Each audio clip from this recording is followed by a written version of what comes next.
आषाढी वारीमध्ये पंढरपुरात येणाऱ्या लाखो भाविकांना आता चंद्रभागेचं पवित्र स्नान व्हावं यासाठी वीर आणि उजनी धरणातनं पाणी सोडलेलं आहे आणि पंढरपुरातल्या चंद्रभागा अर्थात भीमा नदीच्या पात्रात येऊन हे पोहोचलंय।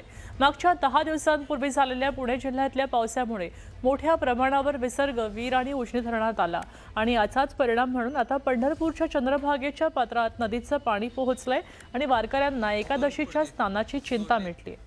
याचबाबत थेट चंद्रभागा तीरावरनं आढावा घेतलाय आमचे प्रतिनिधी वीरेंद्रसिंह उत्पात यांनी। माझी बहीण चंद्रभागा करतीसी पापभंगा। चंद्रभागेचे हे पवित्र स्नान प्रत्येक वारकऱ्याच्या आध्यात्मिक वारीचं पहिलं ठिकाण आहे आणि आता चंद्रभागा ही वाहती दिसत आहे। त्याचं कारण आहे की उजनी आणि वीर धरणातून आलेलं पाणी जे आहे सोडण्यात आलेलं आहे, त्याच्यामुळे वारकऱ्यांची या स्नानाची सोय झालेली आहे।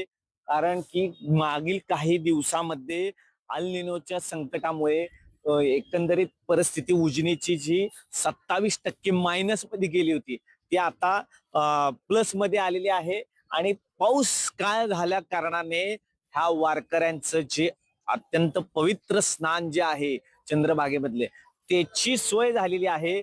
आपण आता चंद्रभागेच्या दगडी पुलावर आहोत, तिथून हे दृश्य दिसतंय। वारकरी हजारो लाखो वारकरी पंढरपूरमध्ये दाखल झालेले आहेत आणि स्नान करून त्यांची आध्यात्मिक वारीची सुरुवात ते इथून करतात।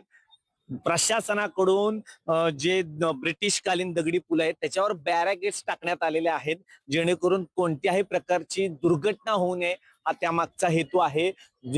पालकमंत्री जयकुमार गोरे आणि जिल्हाधिकारी एस कार्तिकेयन यांनी संपूर्ण काटेकोर नियोजन केलेले आहे, जेणेकरून या भाविकांचं आध्यात्मिक जी पर्वणी आहे ती पार पडेल आणि ती सुरक्षितही असेल।